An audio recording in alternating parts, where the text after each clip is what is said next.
वाहें पसारे। ओम शांति। आप सभी मीठे प्यारे दिल के पास बाप दादा के रहने वाले सभी बच्चों को दिलाराम बाप की तरफ से गुड मॉर्निंग। आज है मंगलवार 27 अगस्त 2024। सबसे पहले हम सभी सुनेंगे आज की मुरली का मुख्य पॉइंट्स को। आज बाप दादा बहुत प्यार से कहते हैं, मीठे बच्चे, अचल स्थिति के आसन पर बैठने से ही राज्य का सिंहासन मिलेगा। स्वस्थिति में रहने से बड़ी परिस्थिति भी छोटी लगेगी और उस पर विजय पाना सहज हो जाएगा। समय पर याद आए कि मैं कल्प कल्प का विजयी हूं, तो इस निश्चय से विजयी बन जाएंगे। आज बाप दादा हम मीठे बच्चे को बहुत प्यार से समझाते हैं। मीठे बच्चे, योग का अर्थ है श्रेष्ठ स्मृति में रहना। मैं श्रेष्ठ आत्मा, श्रेष्ठ बाप की संतान हूं। जब ऐसी स्मृति रहती है तो स्थिति श्रेष्ठ हो जाती है। श्रेष्ठ स्थिति से श्रेष्ठ वायुमंडल स्वतः बनता है, जो अनेक आत्माओं को अपनी ओर आकर्षित करता है। जहां भी आप आत्माएं योग में रहकर कर्म करती हो, वहां का वातावरण, वायुमंडल औरों को भी सहयोग देता है। ऐसी सहयोगी आत्माएं बाप को और विश्व को प्रिय हो जाती हैं। और बाबा कहते हैं, गृहस्थ व्यवहार संभालते हुए बुद्धि योग बाप के साथ रखना है। गफलत नहीं करनी है। पवित्रता की धारणा से अपना और सर्व का कल्याण करना है। आत्मा तो आत्मा ही है, वह भी परमात्मा उनका नाम है। शिव उनको अपना शरीर है नहीं। बाप कहते हैं, मुझे भी अगर शरीर होता तो पुनर्जन्म में आना पड़ता, तुमको फिर सद्गति कौन देते। अच्छा, अब सुनेंगे आज की मुरली को विस्तार से। आज की मुरली का सार है, आज बाप दादा बहुत प्यार से कहते हैं, मीठे बच्चे, चैतन्य अवस्था में रह बाप को याद करना है। सुन्न अवस्था में चले जाना या नींद करना, यह कोई योग नहीं है। आज भगवान हम बच्चों से प्रश्न पूछते हैं कि तुम्हें आंखें बंद करके बैठने की मना क्यों की जाती है। आज हम बच्चे भगवान का प्रश्न का क्या उत्तर देंगे। आज का उत्तर है, अगर तुम आंख बंद करके बैठेंगे तो दुकान का सारा सामान ही चोर चोरी करके ले जाएंगे। माया चोर बुद्धि में कुछ भी धारणा होने नहीं देगी। आंख बंद करके योग में बैठेंगे तो नींद आ जाएगी, पता ही नहीं चलेगा। इसलिए आंखें खोलकर बैठना है। कामकाज करते बुद्धि से बाप को याद करना है। इसमें हठ योग की बात नहीं है। ओम शांति। रूहानी बाप कहते हैं, बच्चों को यह भी बच्चा है ना। देहदारी सब बच्चे हैं, तो रूहानी बाप आत्माओं को कहते हैं, आत्मा ही मुख्य है। यह तो अच्छी रीति समझो। यहां जब सामने बैठते हो तो ऐसे नहीं शरीर से न्यारा हो गुम हो जाना है। शरीर से न्यारा हो गुम हो जाना, यह कोई याद के यात्रा की अवस्था नहीं है। यहां तो सुजाग हो बैठना है। चलते फिरते उठते बैठते अपने को आत्मा समझ बाप को याद करना है। बाप ऐसे नहीं कहते, यहां बैठे बेहोश हो जाओ। ऐसे बहुत बैठे बैठे गुम हो जाते हैं। तुम्हें तो सुजाग होकर बैठना है और फिर पवित्र भी बनना है। पवित्रता बिगर धारणा नहीं होगी, किसका कल्याण नहीं कर सकेंगे, किसको कह नहीं सकेंगे, खुद पवित्र रहते नहीं और दूसरे को कहते हैं वह तो पंडित हो गया। मियाँ मिट्ठू भी नहीं बनना है, फिर वह दिल अंदर खाता रहेगा। ऐसे मत समझो हम सुन्न में चले जाते हैं, आंखें बंद हो जाती हैं। यह कोई याद की अवस्था नहीं है, इसमें चैतन्य अवस्था में रह बाप को याद करना है।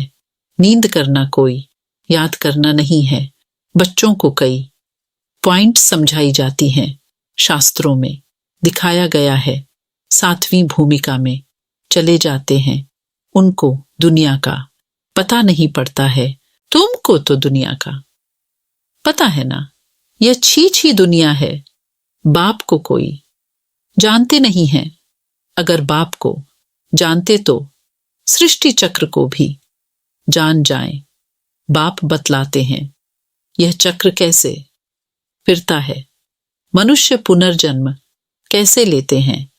सतयुग में भल बड़ी आयु हो जाती तो भी बदसूरत नहीं होंगे। बाकी सन्यासियों का तो है हठयोग, आंखें बंद करना, गुफाओं में बैठे बैठे बदसूरत बन जाना। तुमको तो बाप कहते हैं गृहस्थ व्यवहार में रहते सुजाग रहना है, सुन्न में चले जाना। यह कोई अवस्था नहीं है। धंधा आदि भी करना है, गृहस्थ व्यवहार भी संभालना है, सुन्न में नहीं जाना है। काम काज करते बुद्धि से बाप को याद करना है। जरूर काम करेंगे, आंखें खोलकर करेंगे ना। धंधा आदि सब कुछ करते रहो। बुद्धि योग बाप के साथ हो, इसमें गफलत नहीं करनी है। दुकान पर बैठे आंखें बंद हो जाएगी तो कोई सामान ही ले जाएंगे और पता भी नहीं पड़ेगा। यह कोई अवस्था नहीं। हम देह से न्यारे हो जाते हैं। यह सब हठयोगियों की बातें हैं, रिद्ध सिद्धि वाले करते हैं। बाप तो अच्छी रीति बैठ समझाते हैं, इसमें आंखें नहीं बंद करनी है। बाप कहते हैं मित्र संबंधियों को जो बैठ याद करते हो वह सब भूल जाओ। एक बाप को याद करना है। सिवाय याद की यात्रा के पाप कट नहीं सकते। भोग ले जाते हैं, गुम हो जाते हैं सूक्ष्म वतन में। इसमें क्या होता है, जितना समय वहां है विकर्म विनाश हो न सके। शिव बाबा को याद कर न सके, न बाबा की वाणी सुन सकेंगे तो घाटा पड़ जाता है। परंतु यह ड्रामा में नूंद है, इसलिए जाते हैं फिर आकर मुरली सुनते हैं। इसलिए बाबा कहते हैं जाओ फौरन आओ, बैठो नहीं खेल पाल करना। बाबा ने बंद कर दिया है यह भी घूमना फिरना, रुलना हुआ ना। भक्ति मार्ग में रुलना पिटना बहुत होता है, क्योंकि अंधियारा मार्ग है ना। मीरा ध्यान में वैकुंठ में चली जाती थी। वह योग व पढ़ाई थोड़े ही थी, क्या उसने सदगति को पाया, स्वर्ग जाने लायक बनी। जन्म जन्मांतर के पाप कटे? बिल्कुल नहीं। जन्म जन्मांतर के पाप तो बाप की याद से ही कटते हैं, बाकी साक्षात्कार आदि से कोई फायदा नहीं होता। यह तो सिर्फ भक्ति है, अन याद है नो ज्ञान है। भक्ति मार्ग में यह सिखलाने वाला कोई होता ही नहीं तो सदगति को भी पाते नहीं, भल कितना भी साक्षात्कार हो। शुरू में तो बच्चियां आपे ही चली जाती थी, मम्मा बाबा थोड़े ही जाते थे। ये तो शुरू में बाबा को सिर्फ स्थापना और विनाश का साक्षात्कार हुआ, पीछे तो कुछ नहीं हुआ। हम किसको भी भेजते नहीं हैं, हाँ बिठाकर कह देते बाबा इनकी रस्सी खींचो, वह भी ड्रामा में। होगा तो रस्सी खींचेंगे, नहीं तो नहीं। साक्षात्कार तो ढेर होते हैं, जैसे शुरू में बहुत साक्षात्कार करते थे, पिछाड़ी में भी बहुत साक्षात्कार करेंगे। मिरुआ मौत, मलूका शिकार, इतने ढेर मनुष्य हैं, वे सब शरीर छोड़ देंगे, शरीर सहित कोई। सतयुग में वा शांति धाम में नहीं जाएंगे। कितने ढेर मनुष्य हैं, सब विनाश को प्राप्त करेंगे। बाकी एक आदि सनातन देवी देवता धर्म की स्थापना हो रही है ब्रह्मा द्वारा। तुम बच्चियां गांव गांव में जाकर कितनी सर्विस करती हो, यही कहती हो कि अपने को आत्मा समझ, बाप को याद करो। सन्यासी तो राजयोग सिखलाना जानते नहीं, बाप बिगर राजयोग सिखलावे कौन? तुम बच्चों को बाप अभी राजयोग सिखला रहे हैं, फिर राजाई मिल जाती है। तुम अपार सुखों में रहते हो, वहां तो फिर याद करने की दरकार ही नहीं। रिंचक भी दुख नहीं होता है, आयु भी बड़ी, काया भी निरोगी होती है। यहां कितने दुख हैं, ऐसे तो नहीं बाप ने दुख के लिए खेल रचा है। यह तो खेल सुख दुख हार जीत का आदि अनादि है। इन सब बातों को सन्यासी जानते ही नहीं, तो समझा कैसे सकते? वह तो भक्ति मार्ग के शास्त्र आदि पढ़ने वाले हैं। तुमको कहा जाता है अपने को आत्मा समझ, बाप को याद करो। वह सन्यासी फिर आत्मा समझ ब्रह्म को याद करते हैं, ब्रह्म को परमात्मा समझते हैं। ब्रह्म ज्ञानी है, वास्तव में ब्रह्म है रहने का स्थान, जहां तुम आत्माएं रहती हो। वह फिर कहते हम उनमें लीन होंगे। उनका ज्ञान ही सारा उल्टा है। यहां तो बेहद का बाप तुम बच्चों को पढ़ाते हैं। वह कहते भगवान 40,000 वर्ष बाद आएगा, इसको कहा जाता है अज्ञान अंधियारा। बाप कहते हैं नई दुनिया की स्थापना और पुरानी दुनिया का विनाश करने वाला तो मैं हूं, मैं स्थापना कर रहा हूं। विनाश भी सामने खड़ा है, अब जल्दी करो, पावन बनो तभी पावन दुनिया में जाएंगे। यह तो पुरानी तमो प्रधान दुनिया है। लक्ष्मी नारायण का राज्य थोड़े ही है, इनका राज्य नई दुनिया में था, अब नहीं है। यह पुनर्जन्म लेते आए हैं। शास्त्रों में तो क्या क्या लिख दिया है। कृष्ण को दिखाया है अर्जुन के घोड़े गाड़ी में बैठा है, ऐसे नहीं कि अर्जुन के अंदर कृष्ण बैठा है। कृष्ण तो देहधारी था ना, न कोई लड़ाई आदि की बात है। उन्होंने तो पांडवों और कौरवों का लश्कर अलग अलग कर दिया है। यहां तो वह बात नहीं, यह भक्ति मार्ग के अथाह शास्त्र हैं। सतयुग में यह होते नहीं, वहां तो ज्ञान की प्रालब्ध राजधानी है, वहां सुख ही सुख है। बाप नई दुनिया स्थापन करते हैं तो जरूर नई दुनिया में सुख होगा ना। बाप कभी पुराना मकान बनाते हैं क्या? बाप तो नया मकान बनाते हैं। उस दुनिया को ही सतो प्रधान दुनिया कहा जाता है। अभी तो सब तमो प्रधान अपवित्र हैं, पराये रावण राज्य में बैठे हैं। राम तो कहा जाता है शिव बाबा को राम राम कह राम नाम का दान देते हैं। अब कहाँ राम, कहाँ शिव बाबा? अब शिव बाबा तुम बच्चों को कहते हैं मां मेकम याद करो, जहां से आए हो वहां ही फिर जाना है।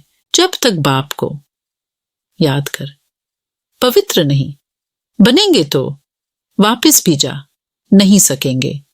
तुम्हारे में भी कोई विरले हैं जो अच्छी रीति बाप को याद करते हैं। मुख से तो कहने की बात नहीं, भक्ति में राम राम मुख से कहते हैं। कोई नहीं कहेंगे तो समझेंगे यह नास्तिक हैं। कितना आवाज करके गाते हैं, जितना झाड़ बड़ा होता है उतनी भक्ति की सामग्री बड़ी होती जाती है। बीज कितना छोटा होता है, तुमको कोई चीज नहीं, कोई आवाज नहीं, सिर्फ कहते हैं अपने को। आत्मा समझ, मुझे याद करो, मुख से कहना भी नहीं है। लौकिक बाप को भी बच्चे बुद्धि से याद करते हैं। बाबा बाबा बैठकर कहते थोड़े ही हैं। तुम अभी जानते हो आत्माओं का बाप कौन है। आत्माएं तो सब भाई भाई हैं। आत्मा को और कोई नाम नहीं, बाकी शरीर का नाम बदलता है। आत्मा तो आत्मा ही है, वह भी परमात्मा। उनका नाम है शिव, उनको अपना शरीर है नहीं। बाप कहते हैं, मुझे भी अगर शरीर होता तो पुनर्जन्म में आना पड़ता, तुमको फिर सद्गति कौन देते। भक्ति मार्ग में मुझे याद करते हैं, अनेक चित्र हैं। अभी तुम नर्कवासी से स्वर्गवासी बनते हो ना। जन्म तो नर्क में लिया है, मरेंगे स्वर्ग के लिए। यहां तुम आए ही हो स्वर्ग में जाने के लिए। जैसे कोई ब्रिज आदि बनाते हैं तो पहले फाउंडेशन सेरेमनी कर लेते हैं, फिर ब्रिज बनती रहती है। स्वर्ग की स्थापना का उद्घाटन फाउंडेशन सेरेमनी बाप ने कर लिया है। अब तैयारी होती रहती है। मकान बनने में टाइम लगता है क्या। गवर्नमेंट करने पर आए तो एक मास में मकान खड़ा कर ले। विलायत में तो मकान तैयार मिलते हैं। स्वर्ग में तो बहुत विशाल बुद्धि सतो प्रधान होते हैं। साइंस की बुद्धि तीखी होती है, झट बनाते जाएंगे। मकानों में जड़ित भी लगती जाएगी। आजकल इमिटेशन देखो कितना जल्दी बनाते रहते हैं, वह तो फिर रियल से भी जास्ती चमकता है। और आजकल की मशीनरी से झट बना लेते हैं। वहां मकान बनने में देरी नहीं लगती, सफाई आदि होने में टाइम लगता है। ऐसे नहीं कि सोने की द्वारिका समुद्र से निकल आएगी। तो बाप कहते हैं, खाओ पियो भल, सिर्फ बाप को याद करो तो विकर्म विनाश हो। और कोई उपाय नहीं। जन्म जन्मांतर यह गंगा स्नान आदि करते आए हो, परंतु कोई भी मुक्ति जीवन मुक्ति को तो पाते ही नहीं। यहां तो बाप पावन बनने की युक्ति बताते हैं। बाप कहते हैं, मैं ही पतित पावन हूं, तुमने बुलाया है। हे पतित पावन बाबा आओ, आकर के हमको पावन बनाओ। बाबा कहते हैं, ड्रामा पूरा हुआ तो फिर सब एक्टर्स ऑन स्टेज पर होने चाहिए। क्रिएटर भी होना चाहिए। सब खड़े हो जाते हैं ना। यह भी ऐसे है। सभी आत्माएं आ जाएंगी, फिर वापस जाना होगा। अभी तुम तैयार नहीं हुए हो, कर्मातीत अवस्था ही नहीं हुई है तो विनाश कैसे होगा। पाप आते ही हैं तुमको नई दुनिया के लिए पढ़ाने। वहां काल होता ही नहीं, तुम काल पर जीत पाते हो। कौन जीत पहनाते हैं कालों का काल, वह कितनों को साथ ले जाते हैं। तुम खुशी से जाते हो। अब बाप आए हैं सबका दुख दूर करने, इसलिए उनकी महिमा गाते हैं। गॉड फादर लिबरेट करो दुख से, शांति धाम सुख धाम में ले चलो। परंतु यह तो मनुष्यों को पता नहीं कि अभी बाप स्वर्ग की रचना रच रहे हैं। तुम स्वर्ग में जाएंगे, वहां झाड़ बहुत छोटा होगा, फिर वृद्धि को पाएगा। अभी और सब धर्म है, वह एक धर्म है नहीं। नाम रूप राजाई आदि बदल जाती है। पहले डबल ताज, फिर सिंगल ताज वाले होते हैं। सोमनाथ का मंदिर बनाया है। कितना धन था। सबसे बड़ा मंदिर एक है जिसको लूट कर ले गए। बाप कहते हैं तुम पद्मा पद्म भाग्यशाली बनते हो। कदम कदम पर बाप को याद करते रहो तो पद्म इकट्ठे होंगे। इतनी कमाई बाप को याद करने से होती है। फिर ऐसे बाप को याद करना तुम भूलते क्यों हो? जितना बाप को याद करेंगे, सर्विस करेंगे, उतना ऊंच पद पाएंगे। अच्छे अच्छे बच्चे चलते चलते गिर पड़ते हैं। काला मुंह किया तो की कमाई चट हो जाती है। जबरदस्त लैटरी गुवा देते हैं। अच्छा, मीठे मीठे सिकीलधे बच्चों प्रति माता पिता बाप दादा का याद प्यार और गुड मॉर्निंग। रूहानी बाप की रूहानी बच्चों को नमस्ते। हम रूहानी बच्चों को रूहानी माता पिता बाप दादा को तहे दिल से याद प्यार और नमस्ते नमस्ते नमस्ते। धारणा के लिए मुख्य सार है। पहला पॉइंट्स है गृहस्थ व्यवहार संभालते हुए बुद्धियोग बाप के साथ रखना है। गफलत नहीं करनी है। पवित्रता की धारणा से अपना और सर्व का कल्याण करना है। दूसरा पॉइंट्स है याद की यात्रा और पढ़ाई में ही कमाई है। ध्यान दीदार तो घूमना है, इसलिए उससे कोई फायदा नहीं। जितना हो सके सुजाग हो, बाप को याद कर अपने विकर्म विनाश करने हैं। आज का वरदान है श्रेष्ठ स्मृति द्वारा श्रेष्ठ स्थिति और श्रेष्ठ वायुमंडल बनाने वाले सर्व के सहयोगी भव।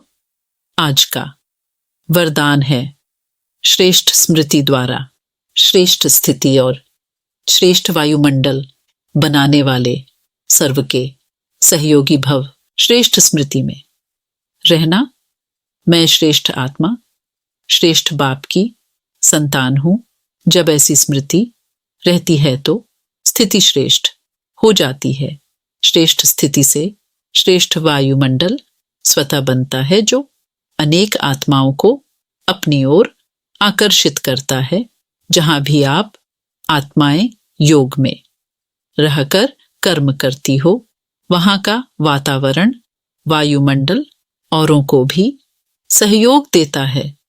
ऐसी सहयोगी आत्माएं बाप को और विश्व को प्रिय हो जाती हैं। आज का स्लोगन है अचल स्थिति के आसन पर बैठने से ही राज्य का सिंहासन मिलेगा।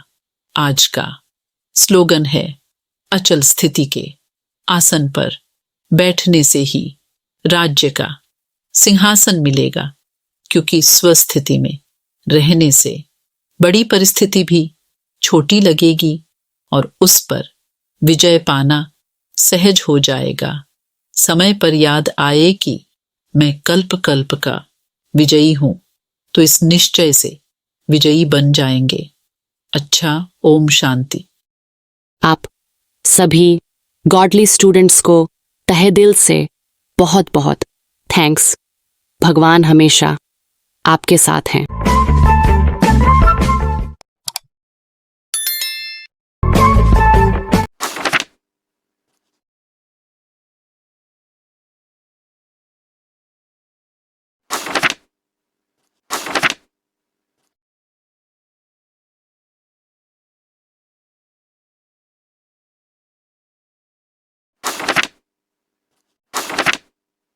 ओम शांति।